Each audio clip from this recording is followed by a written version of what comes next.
Hey, and welcome back to the channel. Today, I wanted to hang out with you mamas and talk about what we're doing for the summer. Now that we're in a new location, we're in transition. Are we doing summer school? Are we doing year-round school? So I'm gonna give you a little update on that, as well as share some things that we'll be doing for the summer. If you'd like to hear more, then let's get started. Hey you, did you hit that play button for the very first time? Well, welcome to the channel. I'm Tasha. This is Tasha Pivots, where we talk about all things mamahood and homeschool. That's not for me here on this channel, and I'm so glad you're here today. So we are now in Idaho. If you saw yesterday's video, you know that we are in transition. We decided to move northwest to the Pacific Northwest, if you will. And with that, automatically, I went in with my research brain, put my research hat on, and was like, what are we doing? What does it look like for the laws in Idaho for homeschooling? Is there any requirements? All the things. And so I'm so grateful that there is a actual Homeschoolers of Idaho website where you can check out all the details from laws to what is required of a parent. And it's very similar to Texas. I did not have to worry that I would have to report something monthly or do any recording. None of it is required. It's up to you as the parent if you want to have those records. For me personally, I've shared with you guys, I do a little bit of record keeping by just, some of the curriculum that the kids do. I do archive it. I archive a lot of their exercises and examples or crafts and little things that they've done, just not only for just my own, just to have that as a representation of this is what they've done and this is what they've accomplished, but also something that they can have later on in life if they would like it. And so that's been really great. We're making sure that we're going to stay with the guidelines. I'm able to just go right in and continue to teach my children, and that's been very smooth. And with that, when we wrapped up in Texas, we were finishing up our 2021-2022 school year. And it was our first homeschool year that was a year round. And it was nice. I liked the quarter system of doing 14 weeks on, 1 week off, jump back on.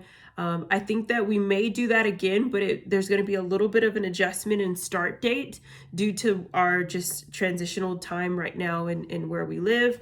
But I am always wanting to keep my children, fresh and excited about what they're learning, and don't want them to feel like they're behind or to just take a complete time off, because I think that when you do that, then you have to spend the first half of the new school year reviewing everything. But if you don't, you continue to do it throughout the summer, there's nothing that you need to review, which is similar to bridging. I talked about that last year. I'll link that video up in the iCart that you can check out, where I talked about what does bridge mean? Why do you do it? What is the benefits of it? And so we've done it and we enjoy it. I wish I had that when I was a kid, honestly. It was always annoying to go back to school and just trying to like, how do I remember how to do this, and this? And, or just having to spend like the first quarter of the school year or first semester of the school year, practically just reviewing the grade that you just finished. So all that to say, Zoe is going to be merging from 3rd to 4th grade in most subjects.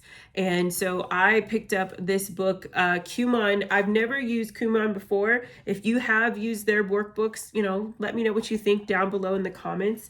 But this is the grade 3 to 4th grade summer review and prep. So it's prepping for 4th grade, reviewing 3rd grade. It covers all of the core areas that we've been focusing on this last quarter of school, which is math, reading. And so it has multiplication, division, fractions, problem solving, and measurements. And then it's touching a little bit on geometry, and that's how I know it's kind of going towards the 4th grade.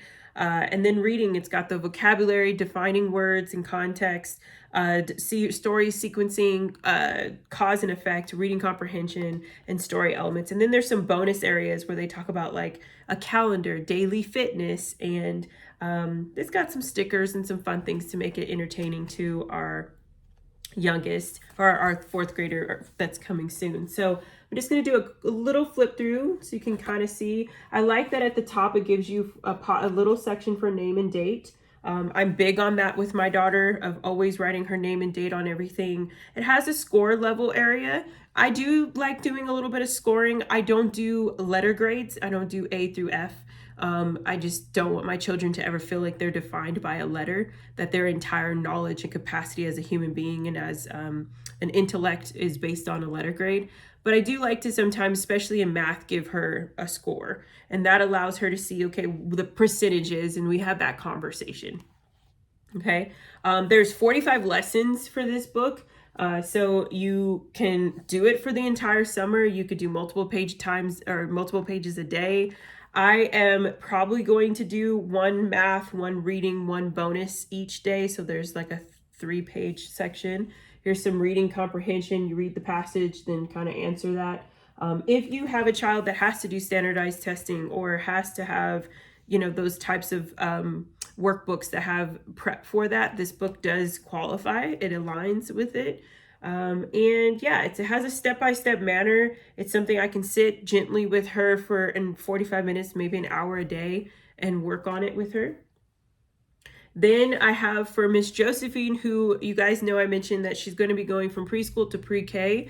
And that is, we went ahead and picked up the Brain Quest workbook. You can't say, if you've been a homeschooler even for 5 minutes, or even just a mom. I've seen even moms who are like, hey, my kid's done with school, they have the summer off, but I still need them to have something refreshed in their brain. They pick these up. So, these are actually some good gifts to parents for the summer. Like, even if they have camp and they've got all these activities planned out, these are really great to just pick up along the way. You can pick them up at your nearest Target, Walmart, Barnes & Noble, Amazon. I'll link it down below if you'd like to check it out. But this is the Brain Quest one for pre-K. It's for ages 4 and 5. I like that they actually even add that, like they tell you the age, because oftentimes you'll see a preschool book and you're like, oh, okay, my child's in preschool. And then you'd be like, they're a little advanced for this, or they're not quite ready for this. I like that this one is designed and it's telling you this is the age gap or the age sector that it's created for. So it's covering ABCs, 1, 2, 3s, numbers, shapes, writing, just getting used to using that pencil. It's got some habitat, some sorting, some sequencing. And so I'm excited for this because it's going to get Josephine, geared up for what's coming, but gently and no pressure. It's honestly review for her for what we've been working on this past year, from just saying the alphabet, knowing it, what letter comes after what, learning the sounds of letters is very important. I'm trying to get to the next section. Okay, so it does the recognition of the letters, then it tells you, okay, let's practice writing the letter. Excuse me. And I love that it gives her the 1-2 step to recognize which way to go, because I often find that Josephine, she knows a letter, and when she's got a plain piece of paper and she's got a pen, she'll write her J backwards. She'll write her S backwards, and she knows it, but her mind's telling her it's this way. And so this gives her a little bit more practice of defining those areas. Then there's numbers.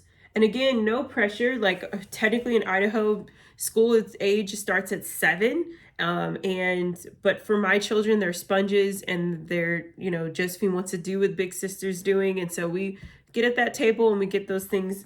We just work on a little bit at a time. And her doing 1 page a day, I think, will be just fine. Sometimes she'll want to do more, and I'll let her lead that. So this is vocabulary. Can you think of something else that is blue and draw it here?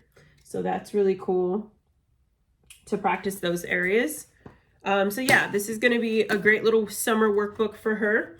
We're also going to do our Simple Studies Night Creatures curriculum. I've been holding on to this for I feel like a year and a half. It was a sweet gift from Krista Wiley over at Simple Studies, Charlotte Mason Simple Studies. I have done the North American animals. I have done seashore animals. We just wrapped up seashore animals as we were coming on this trip. And so we are excited to do this for the summer. It allows me to still do like a literature, Charlotte Mason style learning with my kiddos. Get to read with them, they get to color, and we then do a little bit of narration and then even explore a little bit. So I already have the book. It's actually in my storage. I'm going to go grab that as we're going to be starting that next week. and I've already printed out everything. I'll leave a little picture so you can see what that looks like, and I'll link it down below if you're looking for a really cute, sweet story time with your kids, down below. And all the rest of her studies, she has one for meadows, she has farm animals, fairy tales, short stories, like all different types. Very simple, very affordable. If you really like the idea of Charlotte Mason, but you don't want to have to print 100 pages, you don't want to have an over amounts of work to do, but you want it to be simple, then check out Simple Studies from Crystal Wiley. She's a dear friend. I believe she is here in Idaho as well, so I'm excited to maybe meet up with her. But yeah, we're going to be doing that for our reading time together. And kind of like science. It's a little science, but nothing too heavy. And then I have these two cute little books that I got for Josephine as we are learning how to sound out words and connect them and then learn to read them. I got her this I Can Read Exploring the Great Outdoors, and JoJo and her daddy bake a cake, which I think is always cute to find books with Josephine's nickname. And so she's going to be reading these either at night or in the morning. And then for the month of June. And then Zoe for the month of June is currently finishing up book 9 of a series of unfortunate events. And she just picked up Wing Feather, which is, I don't have it because she already grasped it, but I will also maybe find a photo here so you can check that out. But Wing Feather is this Christian, it's a Christian singer, I believe. And it's a series, it's got adventure, and she's already, at first she was hesitant because anytime I pick out a book, she's like, and now she can't put it down. So if you have a child that's read the book, put your thoughts down below. I'd love to read those. But yeah, that's what she's reading right now. I'm allowing her to just enjoy her chapter books. We're still doing book reports and book reviews and letting me know what she thinks of them. I am currently in depth of 2 books, and I can't wait to share my review over on Spoonful in the next couple of days. So check that out. If you haven't been to my site, go to tashapivots.com. There I share some Spoonful of Hopes with some blogs. I have Fervor. There's some curriculum unit studies over there, as well as Lowly Veil. We've got a summer read that we're going to be doing. And so if you'd like to join the book club, you can check that out as well. And yeah, what are you guys doing for the summer? Are you taking the time off? Do you have camp? Do you have vacation planned? Or there's some curriculum that you've already started that you're enjoying? Put that down in the comments. I would love to read it. Until next time, y'all, give this video a warm thumbs up if you enjoyed it. Until next time, have a wonderful, wonderful day, and I'll talk to you later. Bye.